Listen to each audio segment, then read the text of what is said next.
medicamentos la receta electrónica o digital, así que más limitaciones o más vallas o escollos para poder acceder a los medicamentos por parte de los jubilados afiliados al PAMI. Para hablar de todo esto, y vamos a estar hablando con Adrián Trócoli, él es abogado previsionalista. Muy buenos días, Adrián. Buenos días, ¿cómo estás vos? Bien, ¿qué tal? Bueno, a ver, tratemos de llevar un poco de calma a esto. ¿Qué es lo que sucede a qué universo abarca esto o a quiénes impacta esto directamente, esta medida anunciada respecto de estos requisitos, ¿no?, para poder acceder a la cobertura de los medicamentos en un 100% y este trámite que tendría que hacerse? ¿Y qué sucede si uno gana más de esos 390.000 pesos? Bueno, vamos por partes. Primero, hay un grupo de enfermedades que están cubiertas, no son solo 5 medicamentos, sin hacer trámite alguno. Estas son enfermedades crónicas que requieren, que desde hace mucho tienen un registro y ya están registradas, no hay que hacer nada. Te doy los ejemplos que me acuerdo, son más. HIV, por supuesto, oncológicos. Obesidad, ¿no? Diabetes. No sé si obesos, el listado es un poco más largo, son una docena, todos los medicamentos que estén asociados a un trasplante de órganos. Hay muchos que requieren una autorización previa, un ingreso previo a este sistema, como siempre sucedió, y a partir de ahí tienen todos los medicamentos gratuitos. Eso no cambió. Si ya está en uno de estos registros de enfermedades crónicas, no hay que hacer nada. Esto, vamos al ejemplo más evidente, la diabetes. Ya está, no hay que hacer nada para la diabetes, pero si uno estaba cubierto, además de los medicamentos por diabetes, con algún otro medicamento al 100%, ahí sí hay que hacer un trámite. Ese trámite se separa en dos. Como bien dijiste, haberes menores a 1,5 veces el haber mínimo. Esto va a ir cambiando todos los meses, pero ahora un poco menos de 400.000 pesos. Es, sin lugar a dudas, un límite muy bajo, pero los que tienen hasta este ingreso y no tienen, como decías, vehículos de más de 10 años, pero se aplica la misma normativa que se aplicaba para las moratorias. Esto es no tener una embarcación de más de 8 metros de eslora, no tener ciertas propiedades. En definitiva, el principal escollo está en el ingreso que tengas por jubilación y tener o no tener una prepaga. Si uno entra dentro de esto, es decir, pensemos que el 80% de los jubilados tienen jubilaciones menores a este monto, de un haber y medio mínimo. Igual yo considero muy bajo. Si alguien dijera 3 haberes mínimos, por decirte algo, parecería un poco más razonable. 5 pondría yo, pero bueno, no sé, un monto un poco más alto. El techo quedó muy bajo. Pero estas personas que tienen ingresos bajos lo que tienen que hacer es sí o sí hacer el trámite, no es automático. Este trámite en teoría se hace por la web. Te agrego esto en teoría porque hasta hace un ratito no estaba funcionando, estaba pidiendo unos requisitos que no van. Entonces hoy el PAMI lo está modificando, está suspendido el sistema. Las personas que iban personalmente tienen que ir con turno y para eso no estaban los formularios correctos. Entonces, la principal crítica a todo esto es el límite, quiénes sí, quiénes no, y que se hizo de un día para el otro. La verdad es que si esto lo hubieran lanzado diciendo que hay que hacer un reempadronamiento, registrando una declaración jurada, lo que sea, pero de acá a un mes, entonces podía ser un poco más ordenado. Insisto, enfermedades crónicas siguen cubiertas, el resto tienen que hacer este reempadronamiento. Los que cobran poco no es automático, pero es muy sencillo. Y luego está el trámite por excepción, que ya deja de ser sencillo y tiene alguna que otra vueltita. Esto se hace para aquellas personas que tienen una prepaga o que cobran más de 400.000 pesos en números redondos, son 390 y pico. Entonces, esas personas pueden pedir gratuidad de los medicamentos en la medida que esos medicamentos le consuman más del 15% de su ingreso. De nuevo, si alguien gana 1 millón de pesos y está evidentemente fuera del techo que puso el gobierno, puede pedir este subsidio en la medida que gaste hasta 150, o sea, a partir de 150.000 pesos en su gasto de medicamentos totales crónicos. ¿sí? Estos son con receta. El problema de esto, y para que la gente no pida turno ya o no intente las cosas, primero tienen que tener la receta del médico de cabecera. PAMI hacía un tiempo que hacía las recetas digitales y no tienen copia nunca los titulares de la receta. Este es un problema porque si yo estuviera afiliado a PAMI al día de hoy, no puedo ir a hacer el trámite más allá de que tenga todo, no lo tengo en mi poder porque está en la farmacia. El sistema de recetas digitales de PAMI no le dejaba nunca una copia al jubilado. Iba a la farmacia con su documento y le decía, usted tiene recetado todo esto que se lleva.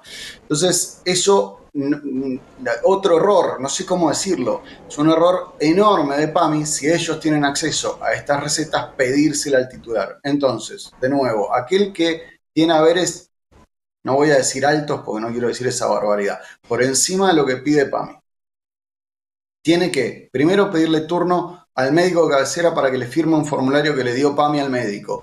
Y además, el día que va con ese formulario le tiene que dar las recetas como para que se las mande al mail o una copia en papel, porque para esto sí sirven, y presentarlas en PAMI. Sin esos dos requisitos, recetas en poder del jubilado y el formulario firmado por el médico de cabecera, no van los trámites de excepción. Todavía no tenemos plazos para los trámites de excepción, en teoría. Digo en teoría porque no estaba funcionando el sistema. Aquellos que tienen haberes bajos, el trámite se ordenaba en 48 horas. Pero ¿qué sucede entonces en la práctica, no? Porque si bien no hay plazos todavía y se está readecuando el sistema de PAMI, cosa que eso se tendría que haber hecho antes de hacer el anuncio, ¿no? Pero acá siempre se hace todo a la inversa. Mientras se readecúan entonces los formularios o estos requisitos de PAMI y esta necesidad entonces de poder cumplimentar los requisitos que les están pidiendo. ¿Qué pasa hoy con el jubilado que tiene alguna de estas necesidades de estos medicamentos crónicos y esta cobertura del 100%? ¿Qué es lo que pasa en la práctica hoy? Hoy, al día de hoy, no están dando la cobertura al 100%, tenés una cobertura al 80%, salvo, insisto, los medicamentos crónicos. HIV no depende de PAMI siquiera, PAMI lo distribuye, PAMI lo compra, pero depende de las obligaciones del Ministerio de Salud. Entonces,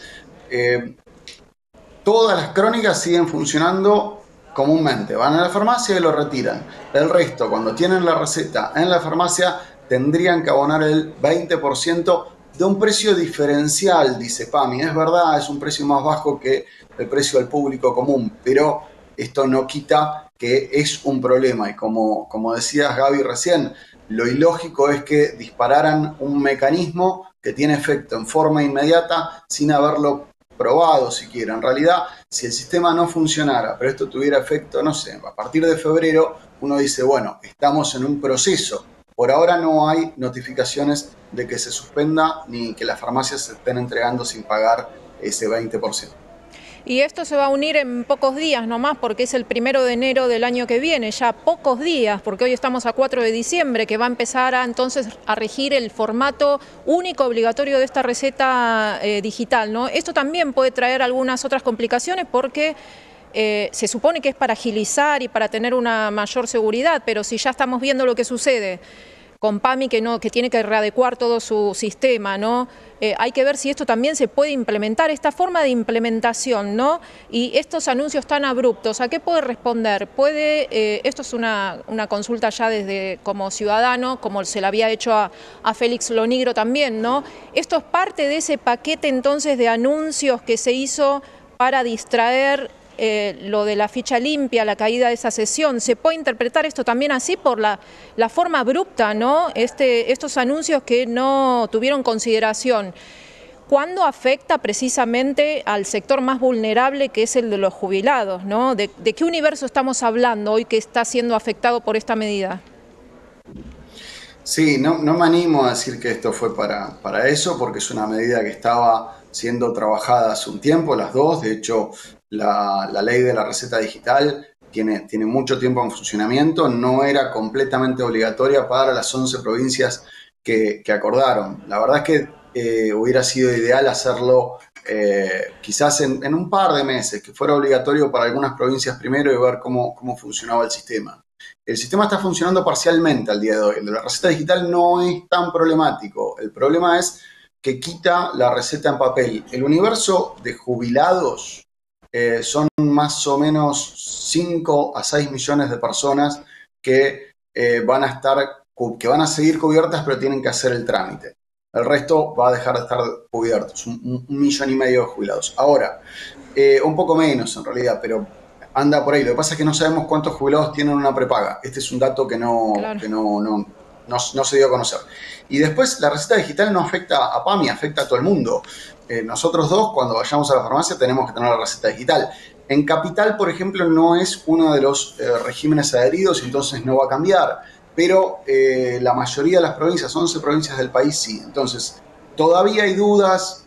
Yo diría que falta un poco para noticias, si bien salió en el boletín oficial y es claro que hay una intención de ir para este lado, algunas provincias están presionando para que se suspenda un tiempito, quizás tengamos 1 o 2 meses más con recetas no digitales, lo que sí tiene que tener en cuenta todo el mundo que vaya al médico, que en la medida de lo posible le den receta digital, cuando se hacen diferidas, uno muy comúnmente va y busca una segunda dosis porque se va a vacaciones el médico, me voy de vacaciones yo, cualquier situación de esta que necesito el medicamento dentro de 15, 20 días, bueno, si esto es así, en 25 días quizás esa receta no sirva, o si me atraso un par de días porque tenía vigencia a partir de Navidad y no fui, pues me sobraban 5 pastillas de la dosis anterior, esto va a ser un problema. Hay que tener este mes con los recaudos necesarios para que no pase nada el mes que viene, pero es harto probable que se suspenda.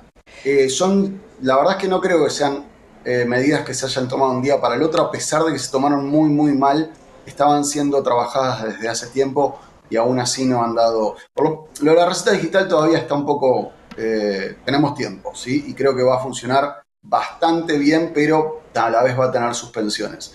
El problema es que hay provincias que no se acogieron al régimen. 11 nada más son las que están adheridas a esta ley nacional y es cierto que esto se venía trabajando ya desde hace un tiempo, la ley nacional creo que tiene 4 o 5 años y la reglamentación fue desde julio, hace unos meses ya, y se había dado esta prórroga de 180 días y en el anuncio Manuel Adorni dijo que de ninguna manera va a haber otra extensión en el plazo. Eso ya es como que lo dejó ahí bien aclarado, que no va a haber nuevas prórrogas respecto de esto, que sí o sí desde el 1 de enero va a ser obligatoria esta nueva receta electrónica, ¿no?